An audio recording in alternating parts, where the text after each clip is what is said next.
Hi everyone, it's Meat Skeleton with another vlog chat for you. Ooh, I'm getting very prolific lately, aren't I?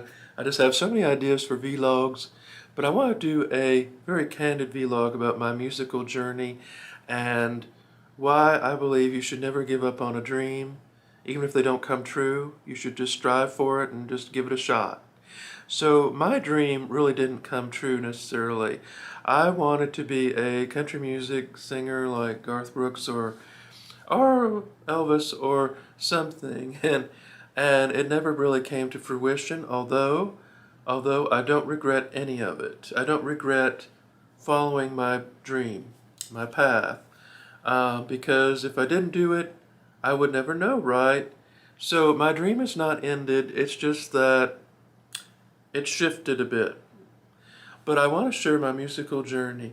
I was, I'm not, unique, but I guess I was sort of considered a prodigy in a respect that I started playing music so early at a young age, and I could play piano when I was 3, and I started singing, and my parents recognized that very early in me, that I had this natural gift, and they wanted to nurture that, but I was never, told I was, great or anything like that. They just thought, well, I've been doing it so early in life that they were they encouraged me.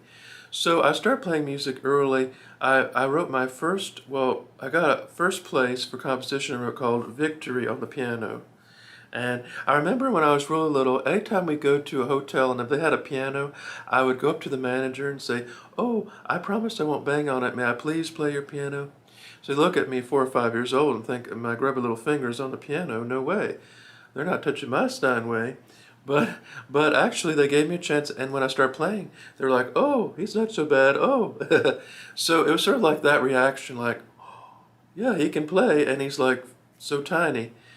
And I used to sing a lot too. In fact, I got kicked out of nursery school because I kept singing all the time, and I refused to share with I didn't like to share my toys because my mother told me that sharing your toys is socialist, part of the socialist agenda.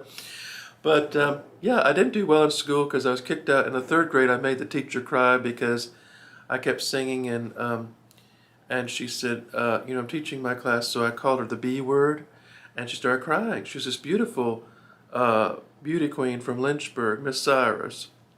And I apologize, but I don't think I called her that. I think I said something else, and Jenny Trueblood, Jennifer Trueblood said, "Meat called you a bee." Yeah, yeah, but it wasn't true. I didn't say that. I used to get sent to the principal's office every day in the third grade, for being disruptive. But then I calmed down a little bit. And I remember third grade, they said, "Well, you can't sing in the talent show if you don't behave." So I behaved. Of course, I bombed at the talent show. I really didn't do very well. I tried to program my keyboard to do this sequence pattern, and I couldn't. And then ended up singing a different song, and I was totally unprepared. But anyway, I loved singing, and then as I got older, my mother died when I was 11. That was hard for me, and I put on weight. Then when I was 13, 14, I used to make songs about female classmates, which didn't go over very well with the principal. Things very suggestive. And in fact, yeah. So I did that, but I also made up a lot of neat songs on my keyboard, and I had a karaoke machine. I just let the tape roll and make songs off the top of my head. And that was a lot of fun. And then what really got me into music was when my sister was volunteering at this nursing home in Berryville, Virginia, and she said, "Well, they really need someone to play and sing. Will you do this? Play the piano?" And at first I didn't want to do it. I didn't want to do it. But they begged me to do it. So I started doing that. So this is how I learned how to memorize music. I would take song requests from these, older people, and I'd learn all these old songs, from the 30s, 40s, and 50s. Back then, there had World War II people still alive, most of them. Most of them are dead now, but they loved that, they liked Patsy Cline, but that was considered almost too modern for them. I'll get into that later. So I would learn all these songs. That's how I learned how to memorize lyrics, because I would listen and listen to these songs, and it just came natural to me. I'm so glad I learned to do that. That's a very important skill. I did it all by ear. So at the nursing homes, it went really well. I played in nursing homes all around the Winchester area, Northern Virginia and into West Virginia and Maryland. And this one guy came up to me and said, I danced with Patsy Cline in the 50s. So this is another thing. When I was 16, 15 actually, we moved to this farm in rural Loudoun County, Virginia, near the foot of the Blue Ridge Mountains. And I was really, at that point, I got really into classic country music because the legend of Patsy Cline was so strong in that area.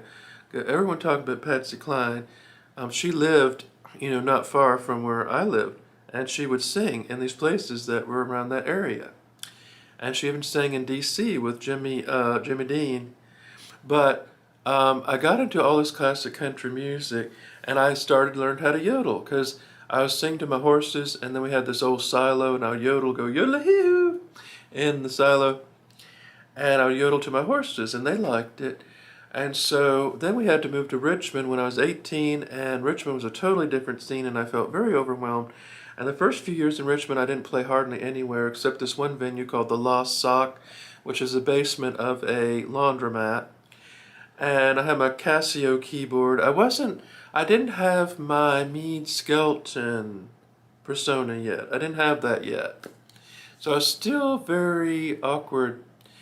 And I would do singing competitions, and I won some of them, and I lost some of them. But then I got with this group called the Floating Folk Festival, a bunch of older hippies, and I started playing at different venues all around Richmond, bars and all kinds of places, even played at a lesbian bar. And it was uncomfortable. I didn't like the bars, and I didn't like some of the venues we played, but the neatest venue I played, though, we got to play at the Richmond International Speedway for NASCAR, and I played on a flatbed truck in the middle of the raceway, almost like that movie Nashville. Although the cars weren't going around at the time, but I did classic country western. I would say a country honky tonk rock or something. But I really didn't know my sound. I kept doing recordings, and I got panned by the local critics. Said, "Oh well, your lyrics are too harsh, your voice is good, but your lyrics are too harsh."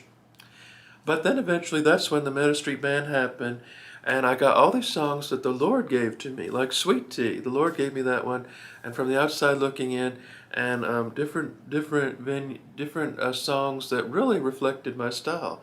That's when Meade Skelton really came to be, and that's when I got with the Meadow Street Band. So in the Meadow Street Band, we played all these venues around Richmond. We played the Camel, and we went to Nashville, and I did Nashville several times by myself as well. But here I am, years later, and I went through a lot of ups and downs, but I will not trade my musical journey for a minute, a second, because a lot of people have these dreams and they never bother to try them out.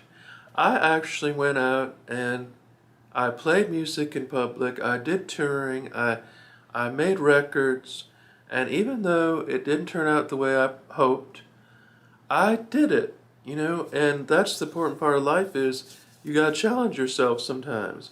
Now the direction I'm going in now has changed because I've don't have a lot of money, and I do have people that I think are fans, but I'm thinking about going into a more steady job like the culinary arts or ministry or something.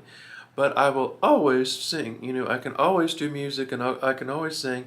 And even though I didn't become a big star like I'd hoped, I just feel that I've really got to experience so many things. I got to sing at the like I said, the Cup of Polo.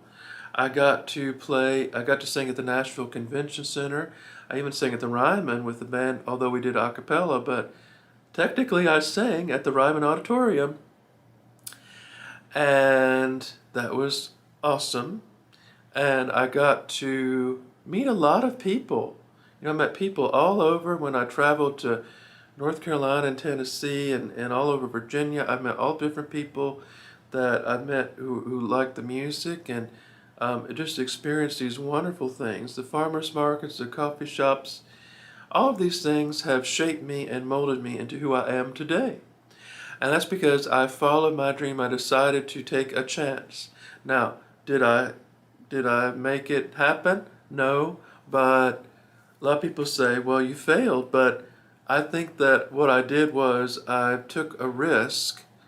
And so many people, so many people say, well, one day I'm going to start my own business, or one day I'm going to try singing, one day I'm going to do music, and they never do it. But I did it. And, it's so easy for people on the other side to say, well, I got a real job. Well, I did this. Well, I left home at 18. Well, whoop-de-doo for you. But I did music and I had a dream and I followed my dream. So dreams don't always come true, folks. Dreams don't always come true, but that doesn't mean you shouldn't give it a try.